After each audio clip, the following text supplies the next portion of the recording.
시편 145편. 최성경은 구약 906쪽입니다.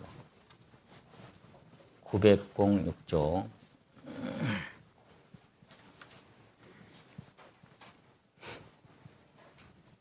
시편 145편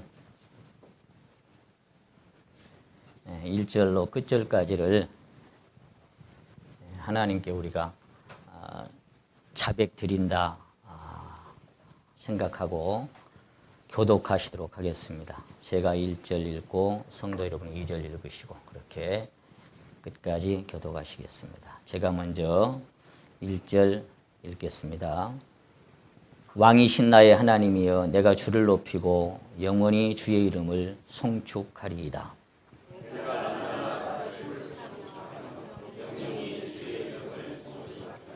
여호와는 광대하시니 크게 찬양할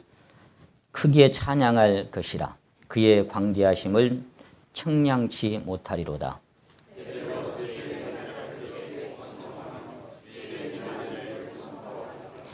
주의 존귀하고 영광스러운 위엄과 주의 기사를 나는 묵상하리이다.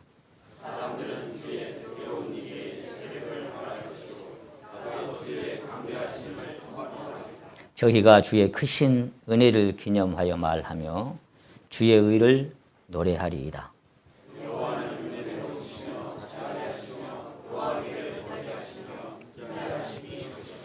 여호와께서는 만유를 선대하시며 그 지으신 모든 것에 긍휼을 베푸시는도다.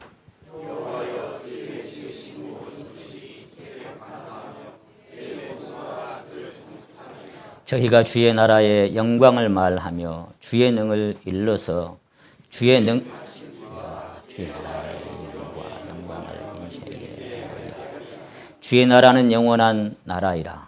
주의 통치는 대대에 이르리이다.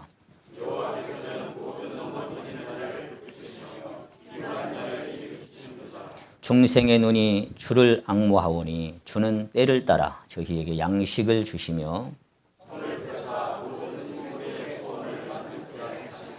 여호와께서는 그 모든 행위에 의로우시며 그 모든 행사에 은혜로우시도다.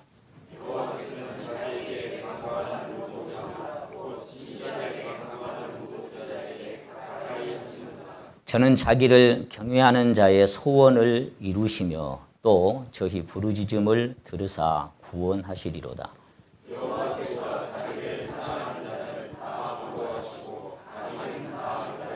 같이 읽겠습니다. 내 입이 여호와의 영예를 말하며 모든 육체가 그의 성호를 영영히 송축할지로다. 아멘. 오늘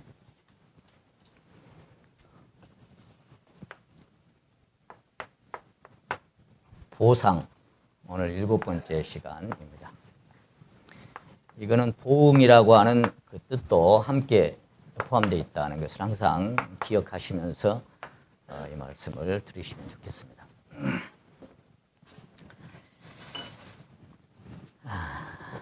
저는 이 말씀을 선포하는 것보다 듣는 것이 참 좋습니다. 지난번에 이강준 전사님 설교, 또 박준수 형님 설교, 심령에 참 많은 것을 생각해 하고 은혜롭게 잘 들었습니다. 특히 이제 그 실체와 허상, 그것의 차이에 대해서 참 또 한 번 새삼 생각하게 하고, 또 빛과 어두움 말씀 들으면서 말씀 중에 그런 말씀하셨어요. 그 하나님의 말씀은 내가 막 연구하고 무슨 공부하고 그래서 이렇게 알아지는 게 아니라 어느 순간 하나님이 이렇게 빛을 쫙 비추시고 계시하시면 환하게 밝혀지고 보여지는 것이다. 그런 말씀을 하실 때 참 마음에 많이 아멘으로 화답되는 그런 시간이 되었습니다. 그런 생각이 들었어요. 이제 하나님께서 주신 것들, 그 가나안 땅에 들어가게 되면 우리 신명기에 그런 말씀이 있죠. 네가 채우지 아니한 아름다운 물건이 가득한 집을 얻게 하신다. 그랬는데 내가 만들거나 예비하거나 채워지지 아니한 아름다운 것이 가득 찬 것이 그런 집이 있고 방이 있는데 거기 딱 들어서는 순간 캄캄하면 어때요? 아무것도 안 보이겠죠. 아름다운 것이 가득 찼지만. 근데 불을 딱 켜는 순간 확 이렇게 드러나겠죠. 그런 것처럼 하나님께서도 하나님의 것을 우리에게 계시하실 때 그렇게 때때로 말씀을 묵상하거나 또는 기도 중에 또 읽거나 할 때 이렇게 또 말씀을 들을 때 확 이렇게 심령에 계시하시고 밝혀주셔서 보게 하시는 것을 이렇게 경험할 때마다 하나님께 참 얼마나 감사한지 모르겠습니다. 그 이제 받을 만한 그런 마음이 참 준비된 마음이 중요한 것 같아요. 특히 저희 서울교회는 지난번 언젠가 한번 그 어떤 목사님의 책망이 한 번 있었죠. 예배 시간 전에 뭐 그렇게 잡담을 나누냐. 그런 이후로 제가 이렇게 쭉 지켜봅니다. 그 뒤에도 우리가 야외 가서 한번 또 말씀드린 기억도 있고. 오늘 아침도 제가 이제 40분부터 찬송이 시작되는데 30분쯤 와서 이제 이렇게 앉았는데 정말 조용하더라고요. 아무런 잡담도 안 들리고 참 얼마나 하나님께 감사한지 모르겠습니다. 적어도 인사하고 그런 시간들은 밖에서 가지시고 이제 그렇게 한 30분 정도 들어오면 이제 10분 정도 남았잖아요.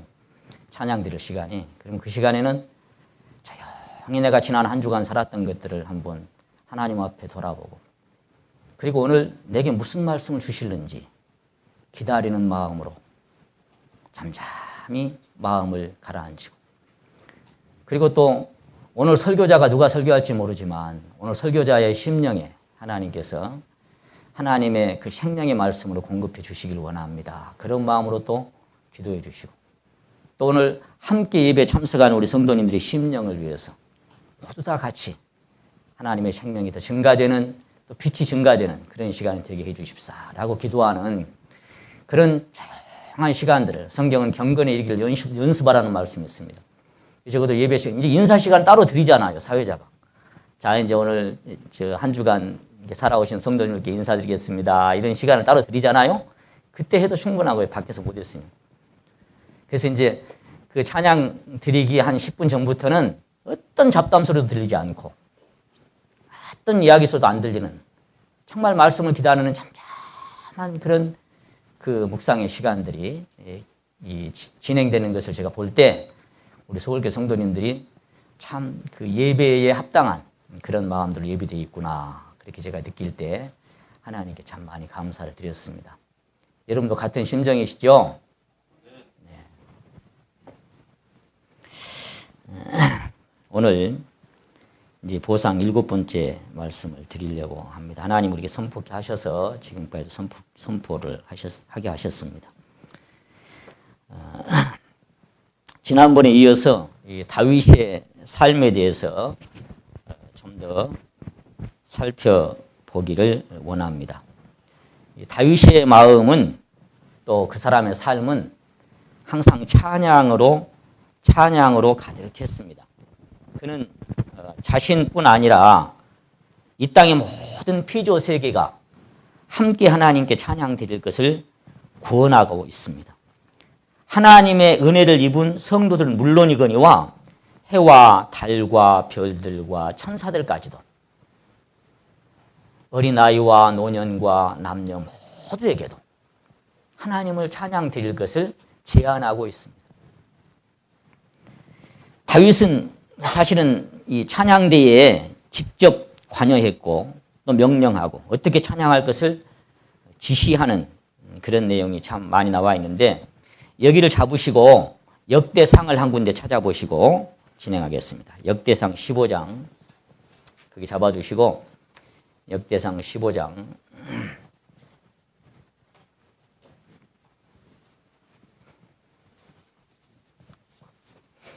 16절에 보시면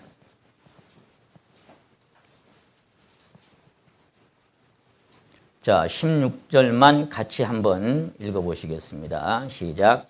다윗이 레위 사람의 어른들에게 명하여 그 형제 노래하는 자를 세우고 비파와 수금과 재금 등의 악기를 울려서 즐거운 소리로 크게 내라 하며 직접 찬양대를 이렇게 조직하고 운영하고 관리하는 그런 마음이 있었어요.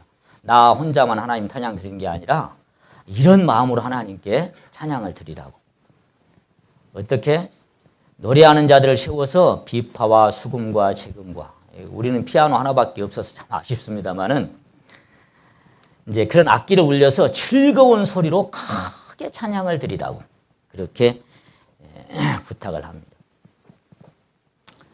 그리고는 그 중에 이제 19절에 보시면 노래하는 자 헤만과 아삽과, 헤만과 아삽은 원래 형제간이에요. 두 형제. 에다는 노체금을 크게 치는 자요. 그 이제 그 악기에 맞춰서 노래들을 부르는데 8번째 악기, 7번째 악기 그렇게 정해가지고 거기에 맞춰서 하나님을 찬양 드리는데 22절에 보시면 레위 사람의 족장 그나냐는 노래에 익숙함으로 노래를 주장하여 사람에게 가르치는 자요. 은사를 따라서 익숙한 사람이 있어요.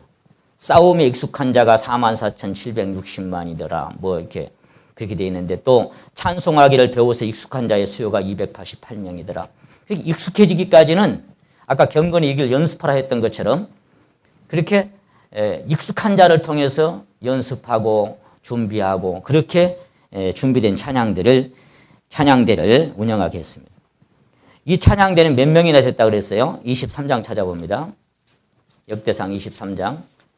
다윗의 찬양대가 몇 명인가 여러분 알고 계시죠? 23장 3절부터 보시면 레위 사람은 30세 이상으로 기수하였으니 모든 남자의 명수가 3만 8천인데 그 중에 2만 4천은 여호와의 전 사역을 보살피는 자요.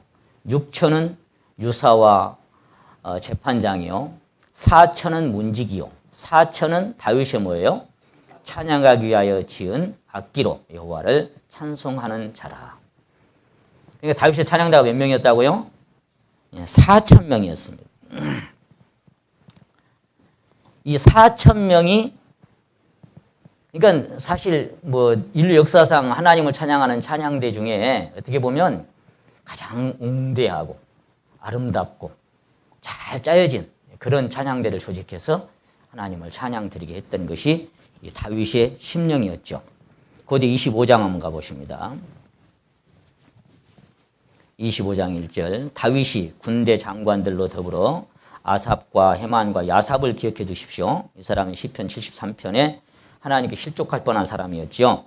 아삽과 헤만과 여두둔의 자손 중에서 구별하여 섬기게 하되 재금과 비파와 수금과 비파와 재금을 잡아 무슨 노래를요? 신령한 노래를 하게 하였으니 그 직분대로 일하는 자의 수요가 이러하니라. 아삽의 아들 중에 삭굴과 요셉과 느다냐와 아사엘이라.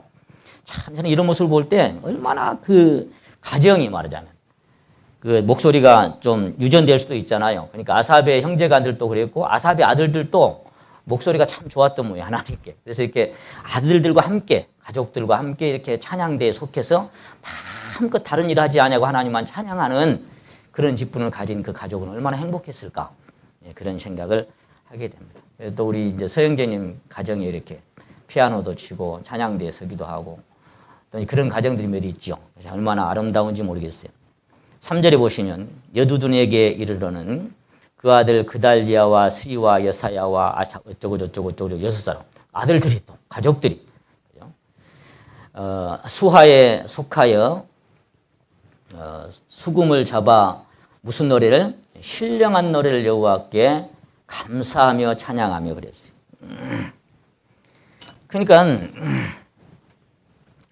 이 찬양은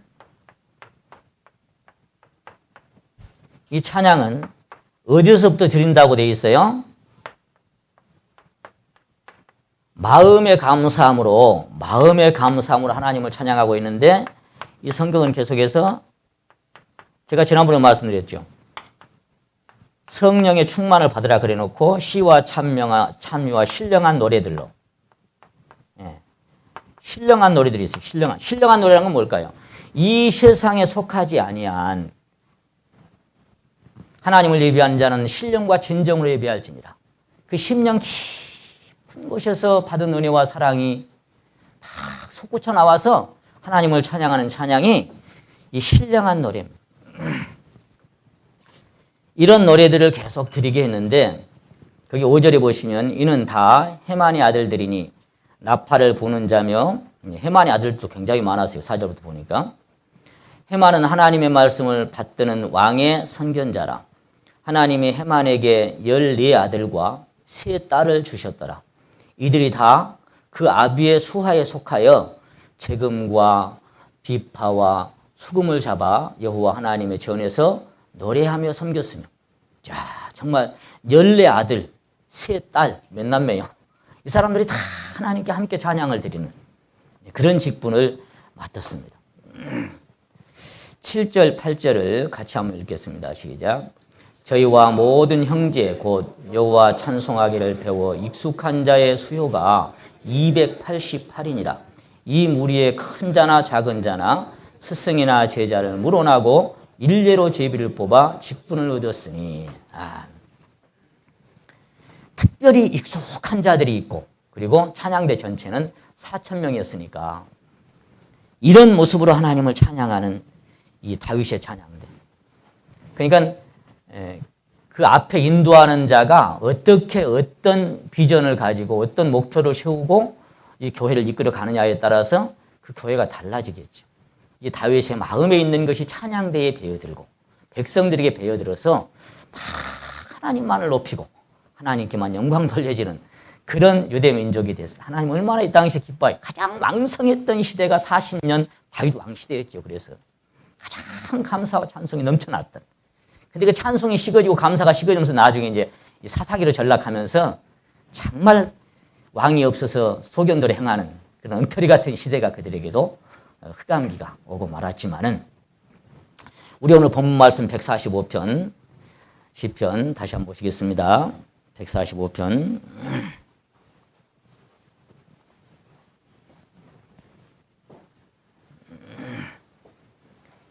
자, 1절, 2절을 같이 한번 읽겠습니다. 시작. 왕이신 나의 하나님이여 내가 주를 높이고 영원히 주의 이름을 송축하리이다. 내가 날마다 주를 송축하며 영영이 주의 이름을 송축하리이다. 여러분, 며칠마다 주를 찬송한다고요? 다윗은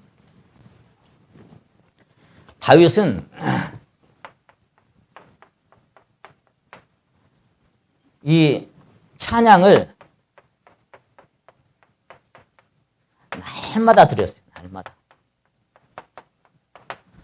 날마다 드리는데 이 날마다 드리는데 날마다 하루에 몇 번씩이나 찬양을 드렸을까요? 한 번 드릴 때 몇 곡씩 드렸다는 말씀은 없지만 여기 잡으시고 시편 119편 164절 164절 거기만 같이 한번 시편 119편 164절 같이 한번 읽겠습니다. 시작. 주의 의로운 규례를 인하여 내가 하루에 7번씩 주를 찬양하나이다. 날마다 드리는데 하루 몇 번씩? 7번씩. 어때요? 성도 여러분은 날마다 드리고 하루에 몇 번씩 찬양을 드려보십니까? 제가 지난번에도 말씀드렸지만 하루가 지나가고 이틀이 지나가는데 찬양 없는 시간이 지나간다. 하나님께 찬양 없이도 그냥 밋밋하게 지나가는 날들이 있다. 그럼 그 사람의 신앙은 하나님 앞에 좀 돌아봐야 할 그런 신앙입니다. 또 이 사람은 이렇게 드리는 찬양은 이렇게 드려가지고 몇 년 동안 드리냐면은 평생 드렸어요. 평생. 시편 104편 33절에 보시게 되면은 한번 따라 하십니다. 나의 평생에 여호와께 노래하며 나의 생존하는 동안 내 하나님을 찬양하리로다. 몇 년 동안? 평생 드려요. 평생. 그리고는 그 옆에 2절 다시 한번 보십니다. 내가 날마다 주를 송축하며 몇 년 동안? 2절. 내가 날마다 주를 송축하며 몇 년 동안? 영영이. 평생 드리면서 영원히 사실은요, 우리가 주님 앞에 가가지고 뭐 할 것 같아요? 어떤 사람은 그래요. 가서 뭐 할까? 심심하지 않을까? 일도 안 하고 출근도 안 하고 학교도 안 가고. 근데요, 거기 가서 계속 찬양 드립니다. 다윗은 그걸 알았어요. 나는 날마다 찬양을 드리고 하루 7번씩 드리고 평생 드리고 영원히 드린다. 146편 1절 한번 보십니다. 146편 1절. 할렐루야 내 영혼아 여호와를 찬양하라. 나의 생전에 여호와를 찬양하며 나의 평생에 내 하나님을 찬양하리로다. 평생 동안.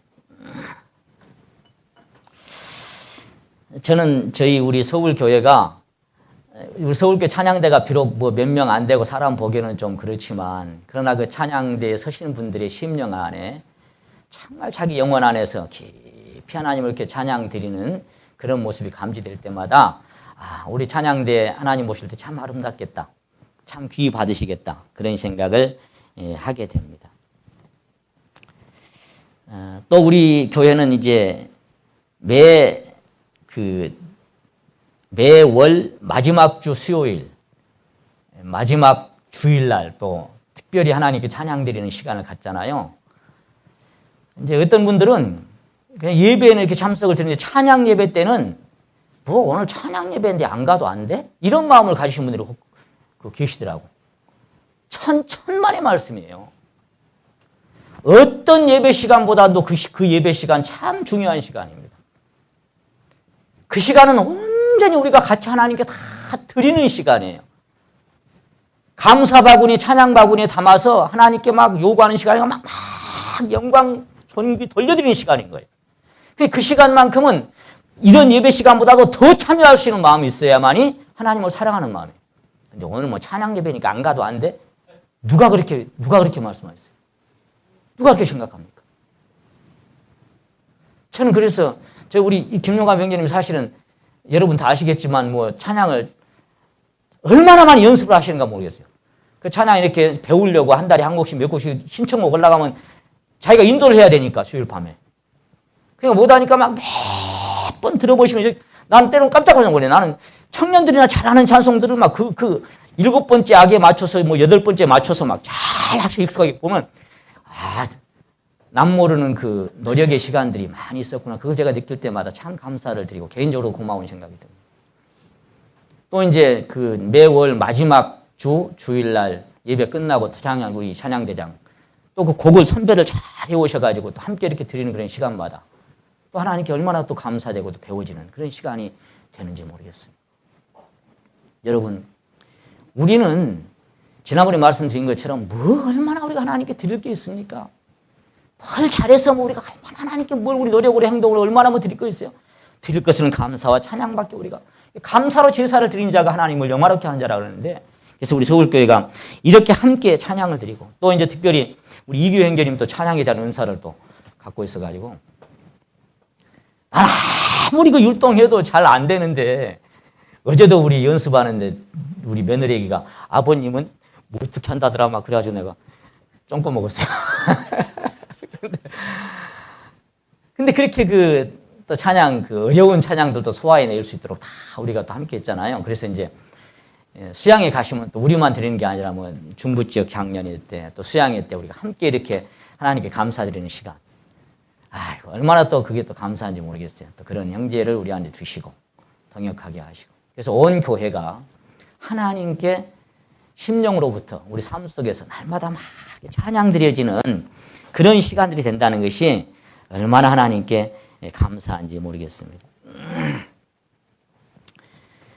날마다 찬송 드린다고 하는데 우리 서상령제 18번지가 그 424장이에요. 그 찬송가 후렴에 그렇게 돼 있죠. 그 1절만 우리 같이 하면 요즘 우리 그 서울교회는 안 보고 부르기를 해가지고 전부 다 12곡씩 이상씩 암송을 다 하고 있어요.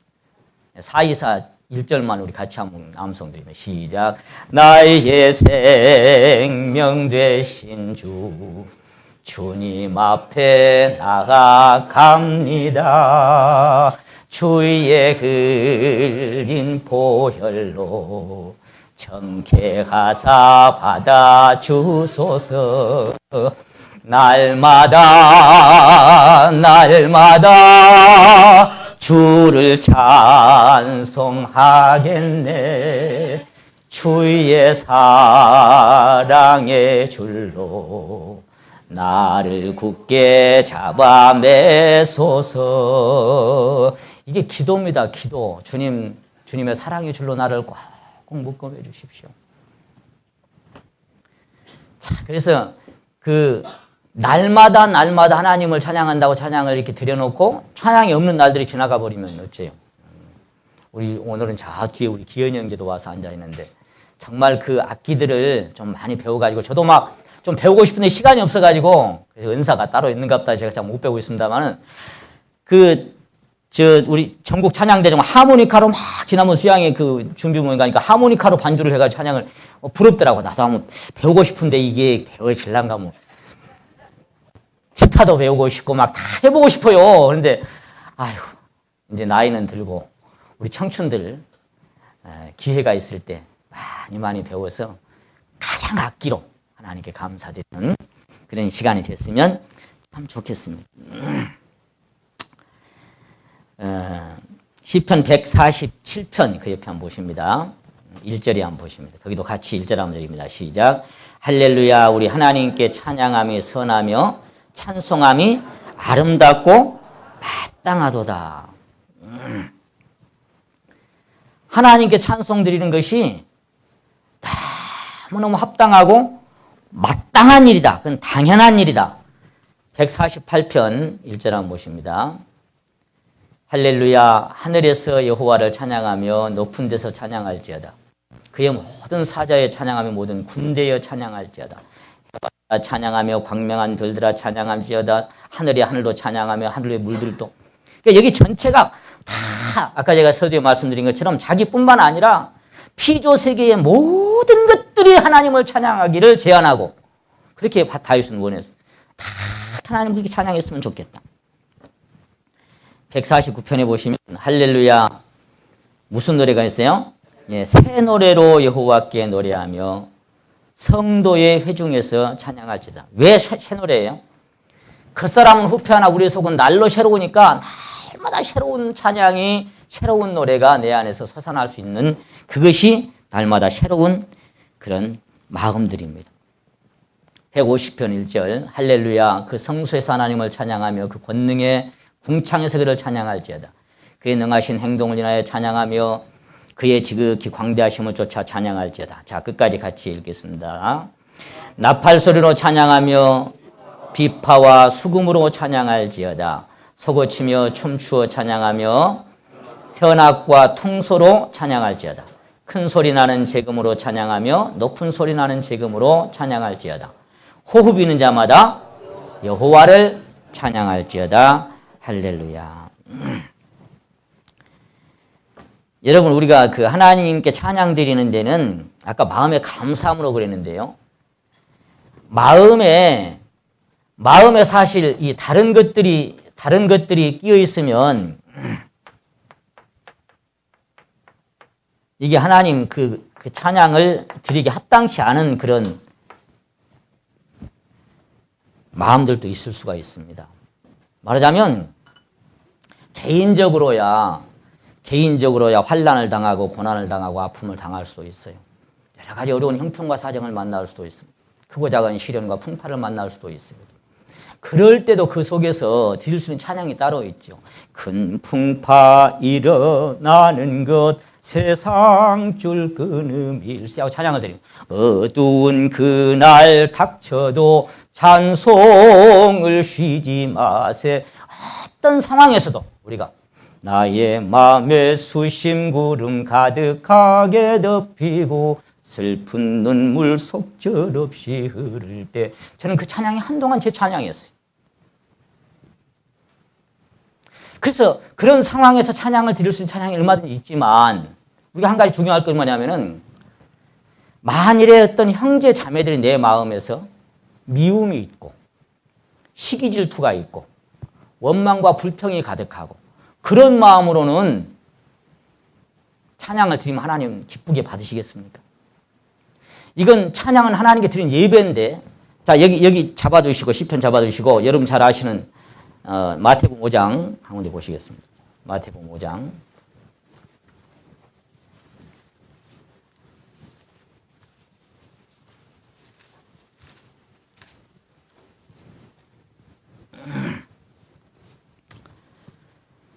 아, 23절,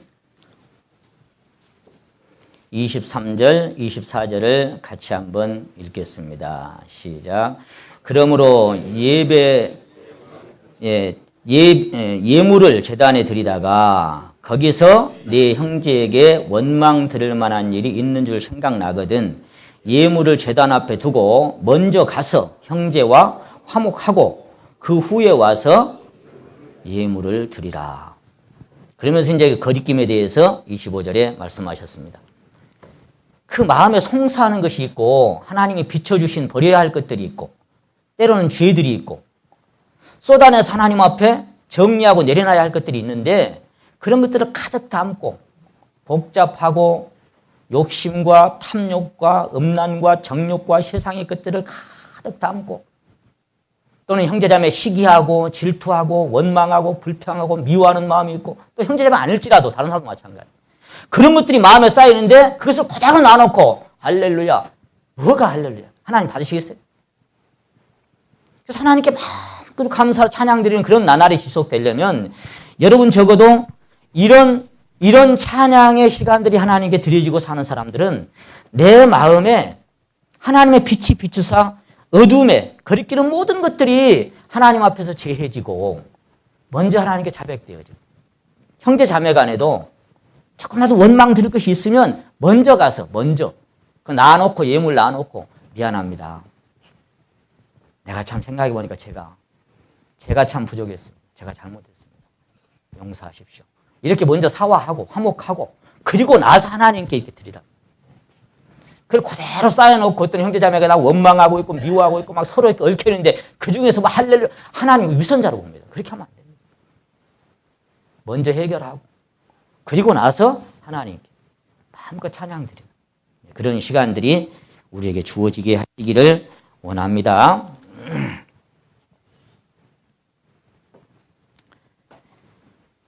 우리 그 364장 찬송가를 드리는데 그 찬송가에 그런 대목이 나오죠.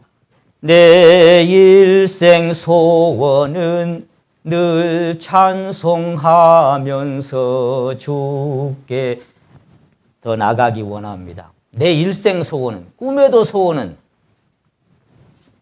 숨질 때 되도록. 자, 그 소원이 뭐냐면, 소원이 늘 뭐 하면서? 예, 늘 찬송하면서 주께 더 가까이 나가기 원합니다. 주님, 내가 날마다 주님을 찬송하면서 주님께 나아가기 원합니다. 이것이 다윗의 심령이에요. 믿음으로 닻을 주께 던지고 끊임없이 주를 찬송하면서 전엔 나를 위해 일해왔으나 이제 주만 위해 힘써 일하리.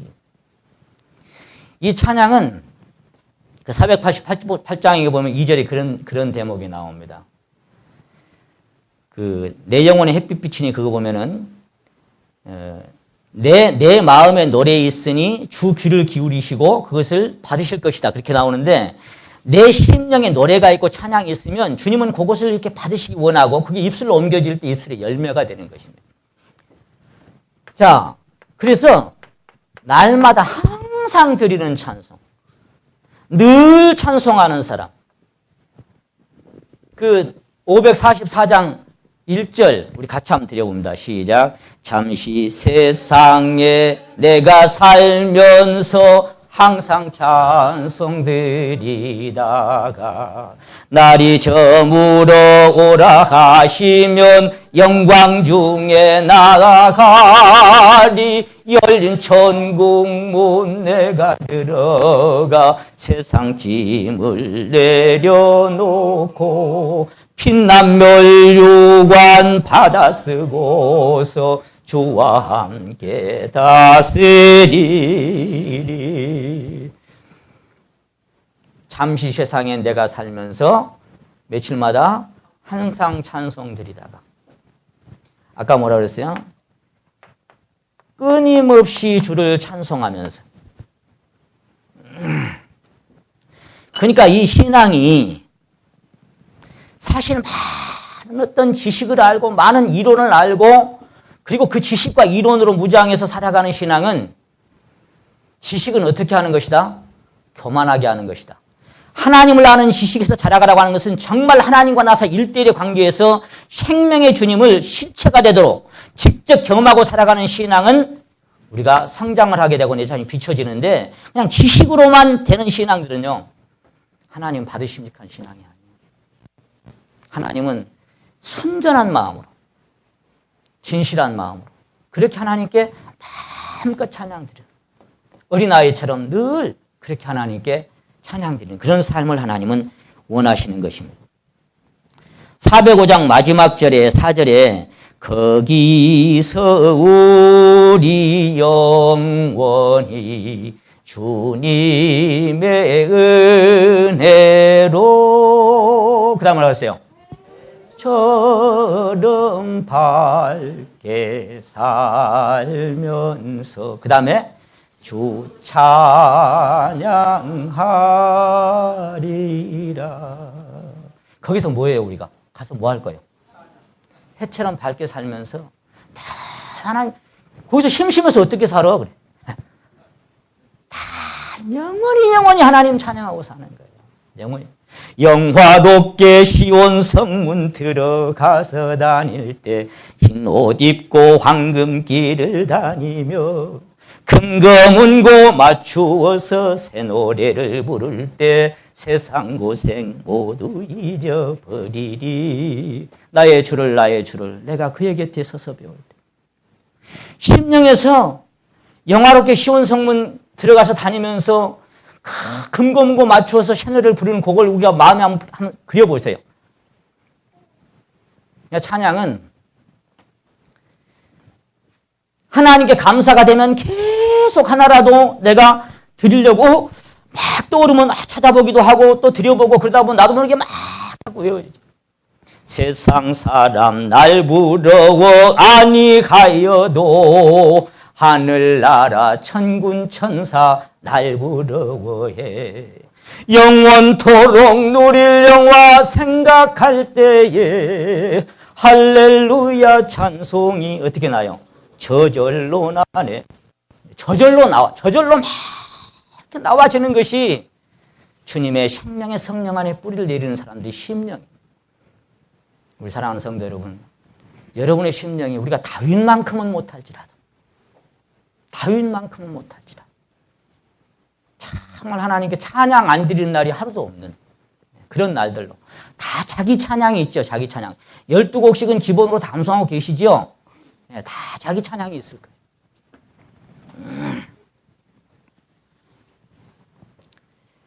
찬양을 역사상 가장 많이 지은 사람이 누구라 그랬어요?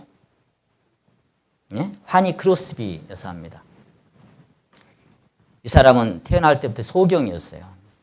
어떤 책에 보면은 태어나서 4살인가 5살 때 소경이 됐다고 돼 있고, 어떤 사람은 태어날 때 소경이 됐다고 돼 있는데 확실한 건 잘 모르겠어요. 소경이었는데 자그마치 찬양을 8,000곡을 지었죠. 지금 우리가 부르는 찬송가 속에도 그 8,000곡 중에 몇 곡이 이렇게 들어있습니다. 아주 정말 보석 같은 찬송들입니다. 근데 그는 이제 소경으로 이렇게 살아가면서 그런지 모르지만 마음 깊은 곳이 허전한 공간을 항상 느꼈다라고 자백하고 있어요.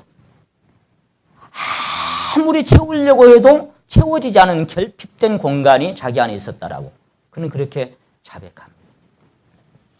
26살 때는 10년이나 연하인 음악 선생님하고 결혼도 해가지고 가정을 이루기도 했습니다.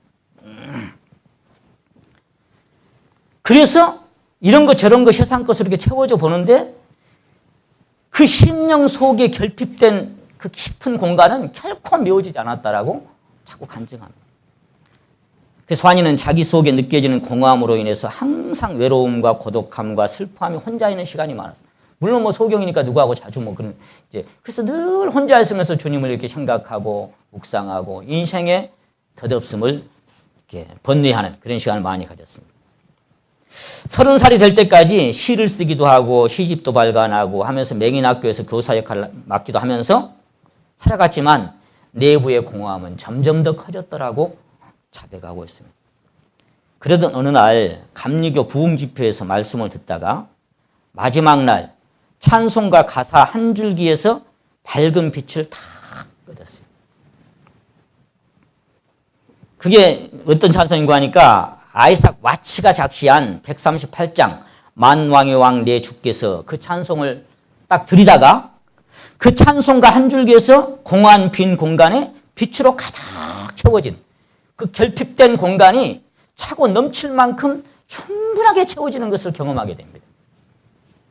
저는 이 찬송을 볼 때 후렴에 그렇게 되어 있어요. 십자가 십자가 내가 처음 볼 때에 나의 마음에 큰 고통 사라져 오늘 믿고서 내 눈 밝았네 참 내 기쁨 영원하도다 라고 찬양을 드리는데 이분은 소경이었는데 오늘 믿고서 내 눈 밝았네? 원래 소경인데 뭔 눈이 밝아? 여러분 그 빈 공간 결핍되고 부족한 허전한 공간이 주님의 빛으로 채워질 때 심령의 영 안에 계시의 정신이 열려버린 거예요. 그리스도와 연합된 그것이 심령 안에 채워지는 거예요. 그리고 훗날 그 순간을 회상하면서 지은 찬송이 환희 크로스비가 지은 찬송이 204장 찬송이 한번 찾아봅시다. 204장.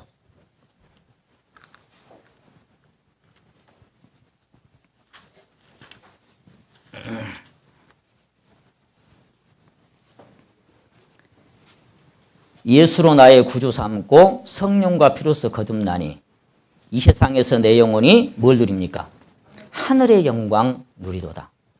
2절 보시면 온전히 주께 맡긴 내 영 사랑의 음성을 듣던 중에 천사들 왕래하는 것과 하늘의 영광 보리도다.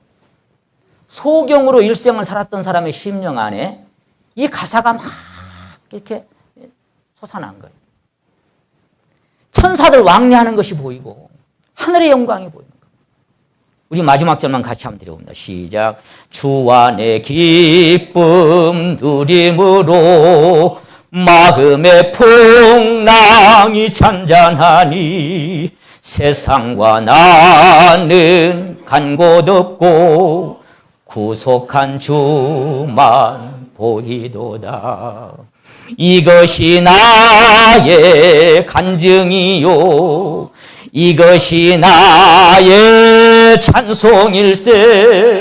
나 사는 동안 끊임없이 구주를 찬송하리로다. 아멘. 여러분, 나 사는 동안 어떻게? 끊임없이. 아니, 소경 되신 자매님인데 다시 한번 3절 보세요. 주 안의 기쁨 누림으로 마음의 풍랑이 잔잔하니 세상과 나는 간 곳 없고 뭐만 보여요? 구속한 주만 보이는 거예요. 변화산상에서 제자들이 여기가 좋사오니 초막시에서 베드로를 위해서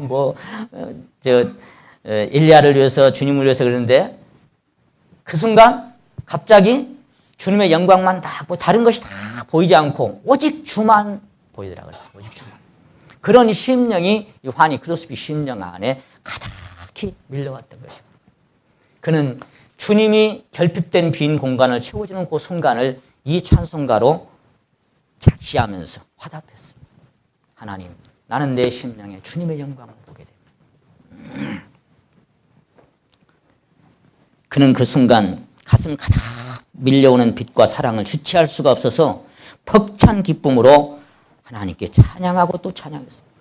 그는 간증해서 그때가 환희의 일생의 최고의 순간이었다라고 밝히고 있습니다. 여러분, 그런 순간들이 있었습니까? 여러분의 영혼은 그런 순간들이 있었습니까? 내 인생의 내 신앙의 최고의 순간. 이 세상에 어떤 것으로 채울 수 없는, 채워지지 않는 결핍된 빈 공간이 주님의 생명과 빛과 사랑으로 가득 채워졌어. 할렐루야 찬송이 저절로 나는 그런 순간들이 여러분 심령에 있었습니까? 그리고 또 그것이 지속되면서 또 날마다 새로운 노래가 있습니까? 그렇게 8,000곡을 남기고 1915년 2월 10일 새벽 3시 30분 95시를 일기로 세상을 떠났습니다. 8,000곡의 찬양을 남겨둔 채. 저는 제가 이렇게 하나님께 막 이렇게 그 하나님의 아름다움과 높으심을 막 글로 써서 때로는 제가 메시지로 보내기도 하고 하면서 시와 참여와 신령한 노래, 그 시는 아무나 그 뭡니까? 다윗만 쓰고 무슨 아삽만 쓰고 뭐 앞선 환희 크로스만 찬양 찬송시라고 그렇게 되는 게 아니에요. 우리 안에 정말 그런 주님의 생명의 흐름과 소망에 대한 그런 그 벅찬 것들이 있으면 시와 참여와 우리도 시를 쓸 수 있고 우리도 찬송을 쓸 수 있고 우리도 하나님께 노래를 막 만들어낼 수 있는 거예요.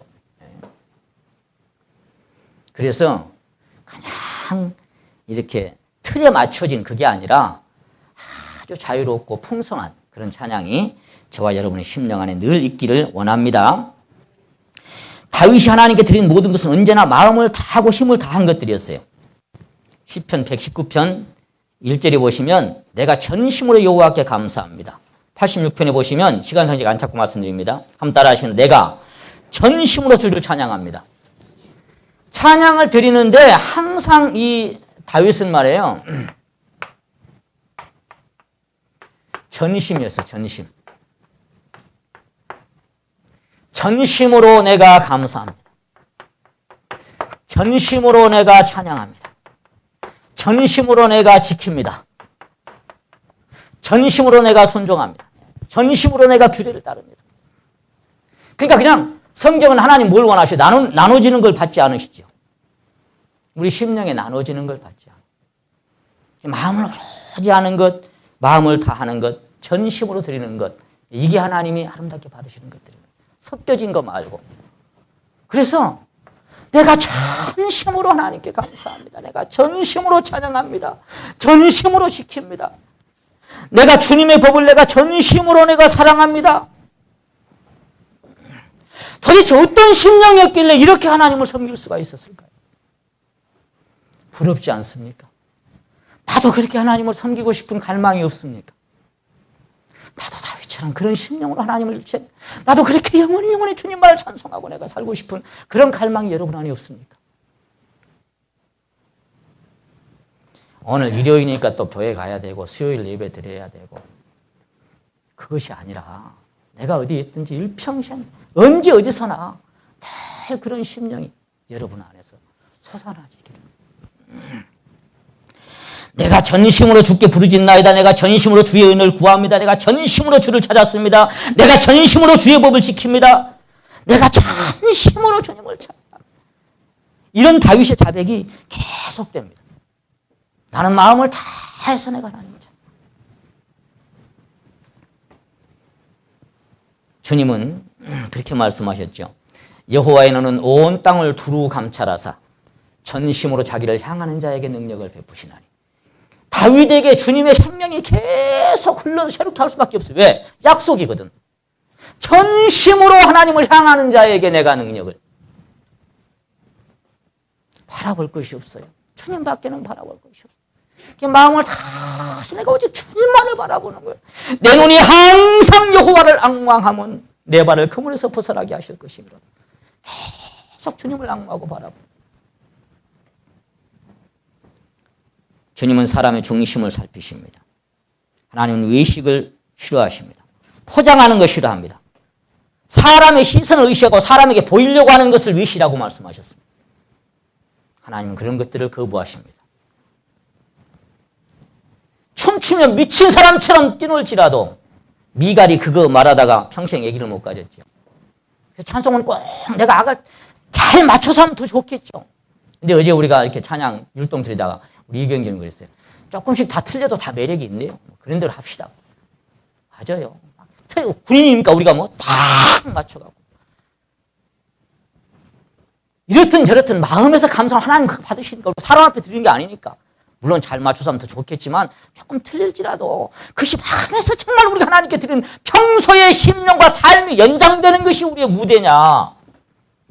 아니면 평소에는 그것도 없는데 별론데 근데 무대에서 우리가 잘 보이려고 하냐. 그거는요. 하나님 앞에 정말 엄청난 차이. 연장선상에서 우리가 모든 것들이 진행되고 있냐. 기본적인 삶의 연장선상. 그래서 하나님은 진실을 원하십니다. 마음의 동기를 살피십니다. 주님은 이 백성이 입술로는 나를 존경하지만은, 입술로는 가까이 하지만 마음은 내게서 멀구나. 하나님을 사랑하는 것이 너희 속에 없음을 내가 알았노라. 다윗은 마음의 기도도 감사도 찬송도 율례도 그 행함이 온전히 전심으로 마음을 오로지 하여 하나님께 드리는 신앙의 삶을 살았습니다.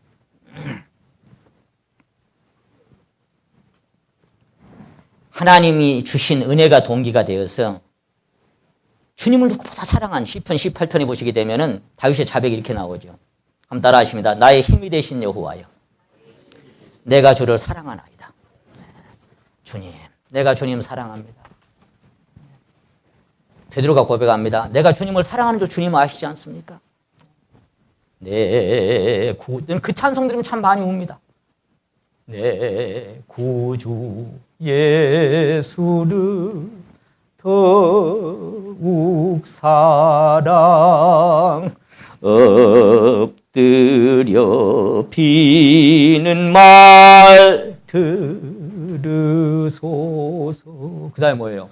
내 진정 소원이, 정말 진정한 소원인가 내가, 내 진정 소원이 내 구주 예수를 더욱 사랑하고 더욱 사랑하는 것이 정말 나의 진실한 소원인가를 이렇게 비춰. 주님, 다만 내 비는 말, 주님 더욱 사랑하기 원합니다. 다윗은 나의 힘이 되신 여호와여, 내가 주님을 사랑합니다. 내가 주님을 사랑합니다. 저와 여러분의 심령에 하나님의 성령으로 말미암아 우리 마음에 사랑이 부음받아서 그 사랑으로 우리 하나님 사랑하게 하심을 감사합니다. 우리는 그렇게 하나님을 사랑하고 또 성도를 사랑하고. 다윗은 모든 것을 다, 시편 119편 보시면은 나의 사랑하는 주의 계명을 즐거워하며 묵상하나이다. 그 말씀을 즐거워하여, 그 율례를 즐거워하여 주야로 묵상하나이다. 내가 주의 율례를 사모하여 내 눈이 그것을 살피게 피곤하니이다.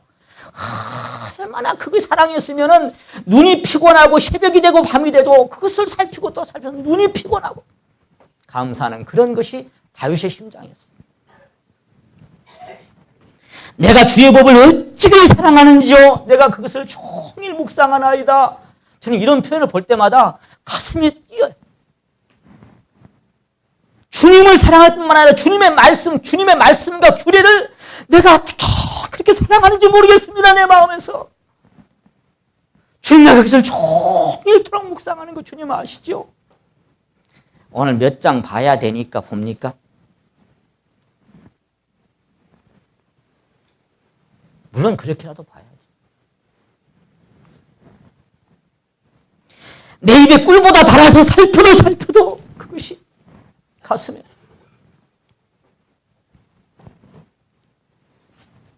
이렇게 표현합니다. 오직 여호와의 율법을 즐거워하여, 그 율법을 주야로 묵상할 뿐만 아니라, 한번 따라해 보십니다. 시편 119편 127절에 기록된 말씀 따라해 보십니다. 내가 주의 계명을 정금보다 더 사랑하나이다. 금 곧 정금보다 더 사랑하나이다. 나의 재산은 하나님을 경외하는 것이 내 재산입니다. 그랬어요. 여러분, 하나님의 주신 말씀과 그의 도와 그의 계명들을 내가 번쩍거리는 퓨어 골드, 정금을 사랑하는 것보다 내가 주님의 말씀을 더 사랑해. 그런 적이 있습니다. 내가 재물보다 돈보다 정금보다 하나님의 말씀이 더 사랑돼. 하나님의 규례가 다 정금보다 사랑되는 그런 심령이 된 적이 있습니까? 따라해 보십니다. 내가 주의 법도 사랑함을 보옵소서. 지난번에 우리가 읽은 본문에 그랬죠. 하나님이 내 심령을 살펴서 보시는데 하나님이 내게서 흠을 찾지 못하였구나. 얼마나 정직한 심령으로 살았으면 내 심령에 흠을 찾아내지 못하셨구나. 하나님, 주의 법을 사랑함을 보시옵소서. 주의 법을 사랑하는 자에게는 큰 평안이 있습니다라고 그랬어요. 장애물이 없다. 그런데 그에게는 장애물도 많았죠. 또 한번 따라 하십니다. 167절 말씀인데 내 심령이 주의 증거를 지극히 사랑하나이다. 주님, 내가 주님의 증거를 그렇게 사랑하고 있어. 그러면서 다른 사람들에게도 시편 30편 보시면 너희 모든 성도들아 여호와를 사랑하라. 너희 의인들아 여호와를 즐거워하라. 자기 혼자뿐만 아니라 저도 이렇게 제안합니다. 우리 모두가 하나님을 사랑하라. 하나님을 즐거워하라. 하나님을 낭모하라. 하나님을 바라보라. 하나님을 기뻐하라. 하나님을 추구하고 하나님을 낭모하라. 자기뿐만 아니라 해와 달아 별들아 모든 피조물들아 다 하나님을 사랑하라.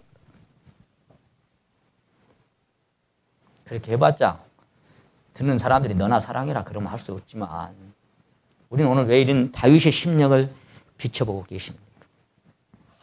이토록 전심으로 하나님을 사랑했던 사람, 마음을 오로지하여 하나님만을 사랑하고 갈망했던 사람, 우리아의 일 외에 평생 정직하게 하나님을 섬겼더라고 했던 열왕기상 15장 5절에 기록된 말씀. 열왕기상 9장 9절에 보시게 되면 네 아비의 마음처럼 솔로몬에게 말씀했죠. 네 마음이 온전치 못했구나. 그게 무슨 말이야? 네 아비 다윗은 온전하게 하나님 섬긴 거 네가 아냐 그 말이야. 우리아의 일 외에 평생이 정직하게 그 일로 말미암아 하나님께 한번 꺾어지고 낮아지고 파상된 이후에 하나님이여 정한 마음을 내 안에 창조해 주십시오. 깨끗한 마음 정직한 마음 내 안에 부어주십시오. 나는 더럽고 추합니다. 그렇게 상하고 찢겨짐으로 하나님께 통했던 사나이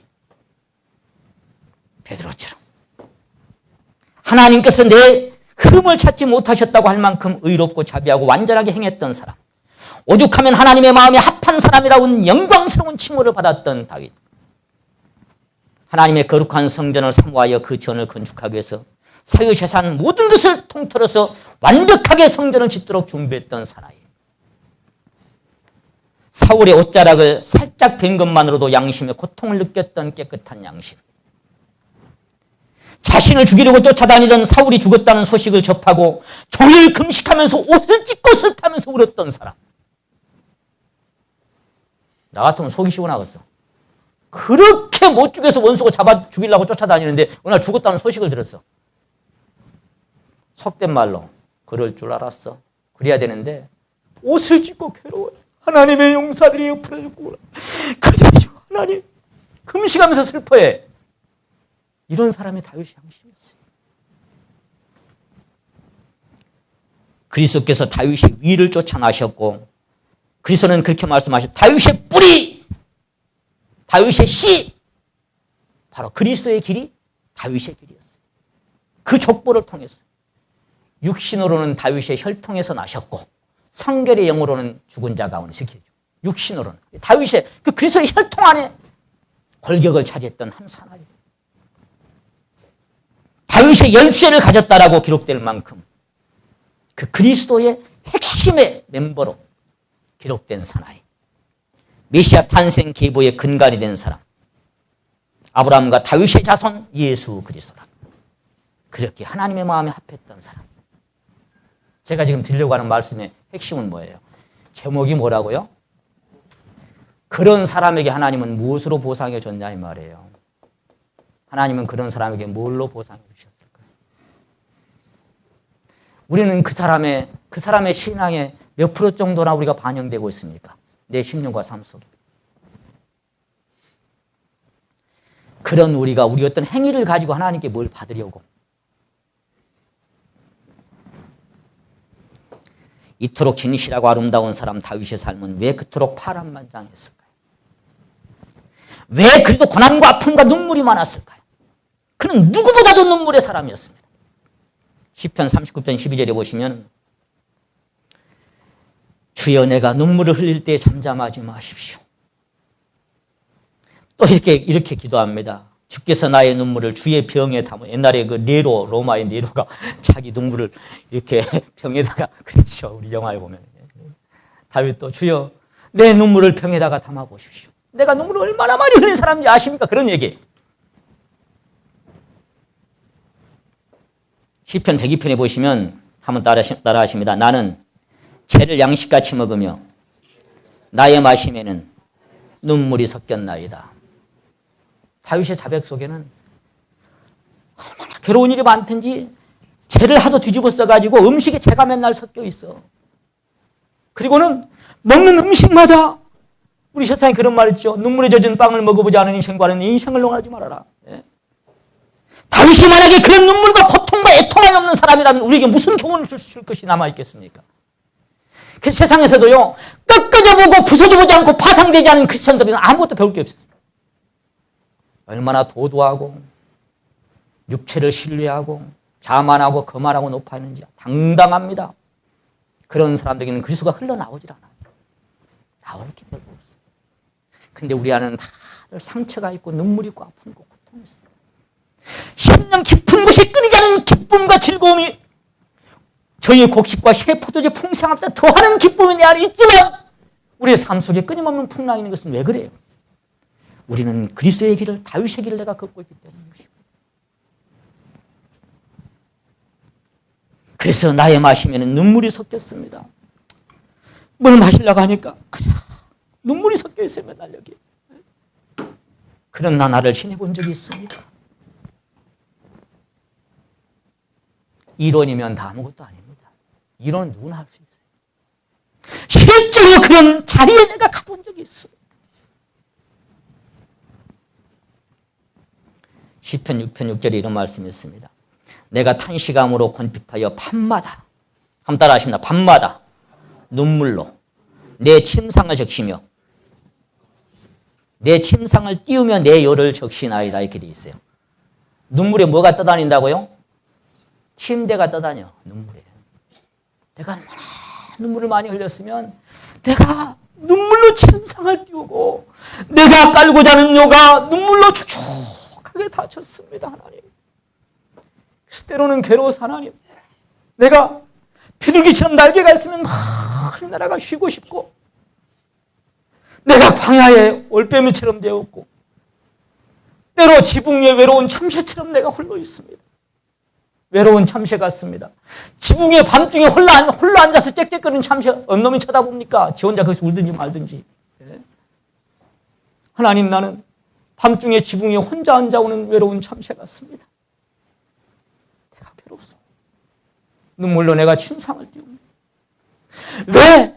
그토록 하나님을 사랑하고 찬양했던 다윗의 삶은 그런 눈물로 눅진 삶이 하나님이 허락해 주셨겠습니까? 왜 그랬겠습니까?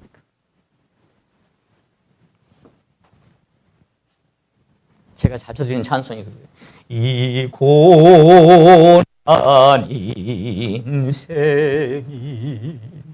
쉴 곳은 없는가 저 높은 산과 깊은 물 나 쉴 곳 어딘가. 어디를 봐도 내 쉴 곳이 없어요. 그 다음에 뭐 나와요? 나의 타 바라는, 내가 바라는 게 뭐예요? 참한 식무엔가 나 일생 편히 살다가 죽는 것 아니라. 내가 바라는 것이 이 땅에서 편히 살다 죽는 겁니까? 주님, 난 그거 바랍니다. 이 눈물 골짜기 저 너머 위에는 끝없는 사랑만으로 쉴 곳이 있으니 내 주의 품 안에 참 안식이 있으니 나는 거기 안겨 산다. 참 소망이 나는. 그래서 보이는 소망은 소망이 아니에요. 저와 여러분 무엇을 바라고 이 땅을 하루하루 살아가고 있습니다.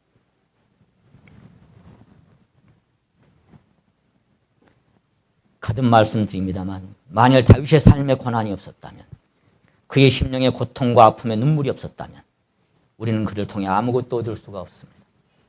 다윗은 말합니다. 내가 지금도 눈물을 흘리면서 내가 너에게 이 편지를 쓴다. 내 안에 애통하는 마음이 있다. 많은 환난 중에서 내가 지금 이걸 쓰고 있다. 그런데 마게도냐 교회처럼 큰 환난과 넘치는 기쁨이 얼마나 대조적이에요. 큰 환난이 있는데 넘치는 기쁨이 있어. 이거 이해하십니까?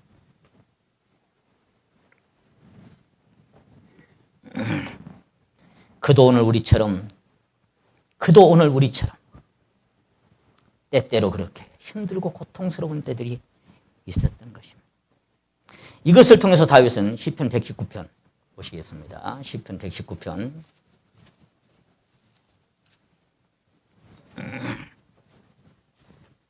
67절 우리 잘 아시는 같이 한번 읽겠습니다. 67절 시작. 고난 당하기 전에는 내가 그릇 행하였더니 이제는 주의 말씀을 지키나이다. 아까 막 난 이것을 지킵니다. 근데 어쩔 때 지켰다 그랬어요. 고난 당하기 전이 있었고 후가 있었는데 전에는 내가 내 마음대로 살 때도 있었는데 고난을 통해서 71절을 같이 한번 71절 72절을 같이 한번 하나님께 자백드립시다. 시작.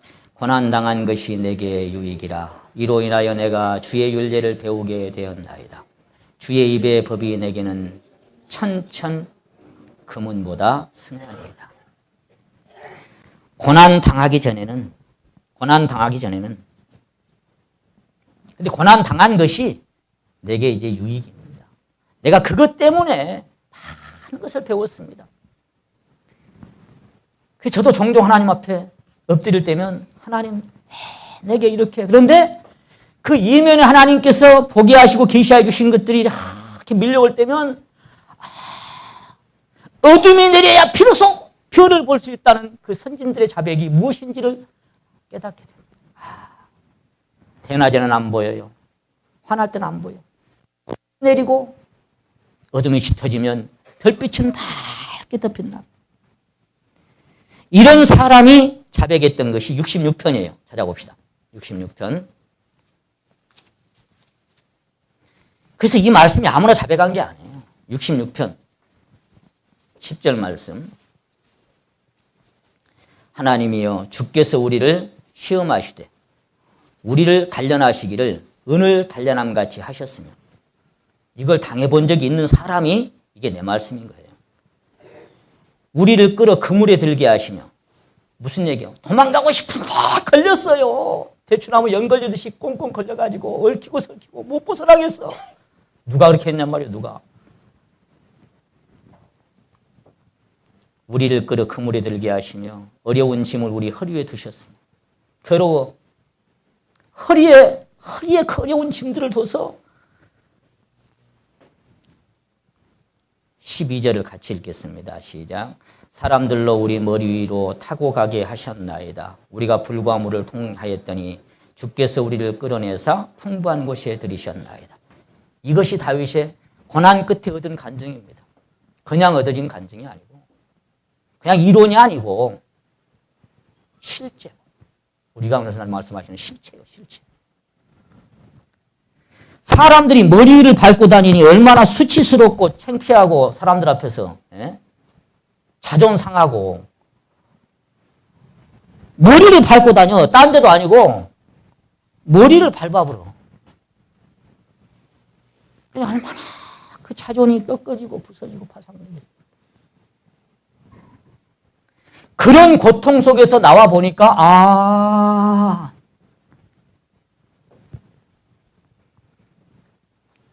저 넓고 푸른 동산 내 앞에 열리고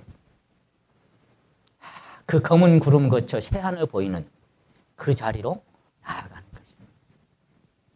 대가를 지불하고 그렇게 나아가는 것입니다. 그래서 우리 가는 길은 우리 찬양했던 주님 다시 오실 때까지 첫 소절 같이 한번 해보자. 시작. 주님 다시 오실 때까지 나는 이 길을 가리라. 좁은 문 좁은 길 나의 십자가 지고 나의 가는 이 길 끝에서 나는 주님을 보리라. 영광의 내 주님 나를 맞아주시리. 아멘입니다. 정말 아멘.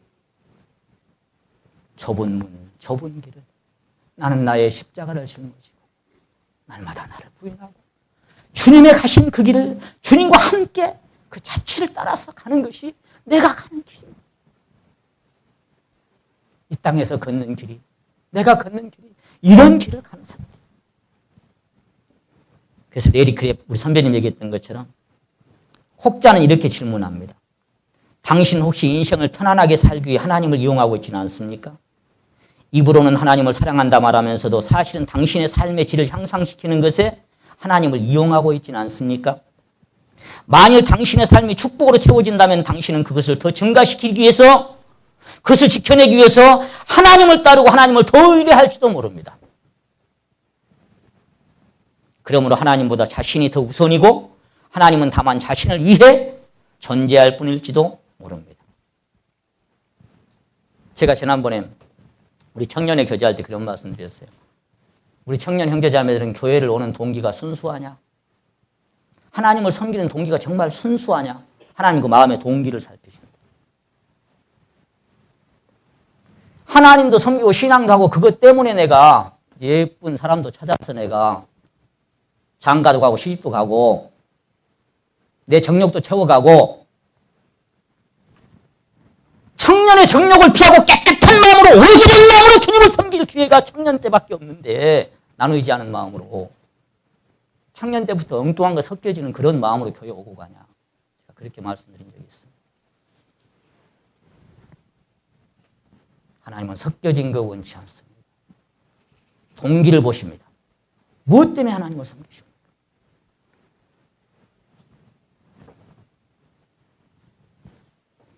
내 관심이 뭡니까? 내가 주님을 섬겨 교회 오고 가는 관심거리가 내가 뭡니까? 어디에 관심이 지금 쏠려 있습니까? 하나님은 아십니다. 하나님은 우리 중심을 살피십니다. 그래서 하나님은 마치 언제가 이 말씀드렸죠. 동전을 놓고 필요한 것을 챙기는 자판기와 같은 존재라서 그 이상은 별 의미가 없으므로 만일 동전을 투자해도 필요한 물건이 나오지 않으면 그때는 자판기 앞에서 떠나가고 그냥 떠나간 게 아니고 자판기 발로 차보고 가버려. 어이씨 하나님 섬겼더만 뭐야. 저는 어릴 때 주님을 사랑하고 섬겼던 학생들이 고등학생 되고 머리가 커지고 대학에 가면서 하나님을 버린 사람들을 많이 봤습니다. 직장인이 되고 이성교제가 시작되면서 하나님을 멀리 떠나보는 사람들을 저는 많이 봤습니다.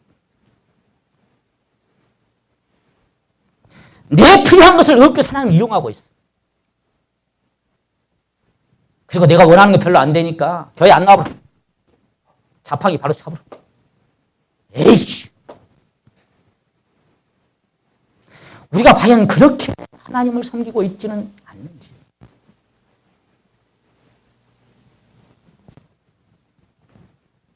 그리고 다시는 자판기 앞에 안 가려고 그래요. 에이씨. 그래서 주께서 이 땅에 온갖 좋은 것들을 축복해 주시고 마음의 원함을 이루어 주신다는 조건으로 동행을 요구하실 때는 그 초청에 응하는 자들이 많이 있을 수 있지만 이 땅에 어떤 축복도 바라지 말고 마음에 원하는 소원은 오직 하나, 하나님만을 원하고 다윗처럼 하나님만을 갈망하는 조건으로 그것도 날마다 자기를 부인하고 십자가를 짊어지고 고난의 길을 가는 조건으로 나와 함께 가겠느냐고 손을 내밀 때는 그 손을 잡고 동행할 사람이 과연 몇이나 있겠는가. 그것이 좁은 문이고 좁은 길인데 저희가 어렸을 때 없던 말이 요즘 많이 생겨났더라고요. 우리 천하가 5살, 6살 때부터 어디 유치원 가더만 그런 걸 배워갖고 와가고요. 뭘 시키기만 하면 두고 쓰는 말이 뭐냐면 싫은데 내가 왜 얼마 줄 건데 그러고 있어. 그거 정말 나쁜 말이 가만히 생각해 보니까 조건을 그래 조건을. 현아야 이거 좀 싫은데 내가 왜 얼마 줄 건데 깜짝도 안 해. 어디서 그런 말을 배워갖고 온 거지? 우리도 하나님을 그런지도 몰라요. 이렇게 말씀하시면 싫은데 내가 왜? 뭐 줄 건데? 오늘 아침에도 내가 교회 그냥 가면 배고프니까 점심 먹을 때까지 이것도 뭐 저것도 사과를 깎아가지고 한쪽 이렇게 주면서 포크에 찍어가지고 하나 껍질 싫어하니까 껍질 내가 깎고 껍질은 할아버지 먹고 그리고 알맹이 자 이거만 먹어라 그러니까 TV 틀어주면 먹지요 그런 거예요. 시간 없어 그냥 오늘 먹고 가자고 그럼 안 먹어. TV 틀어주면 먹게. 조건을 제시하는 거예요. 조건을. 그래서 보상 있으면 가고 섬기고 보상 없으면 그냥 자판기 바로 차버려요.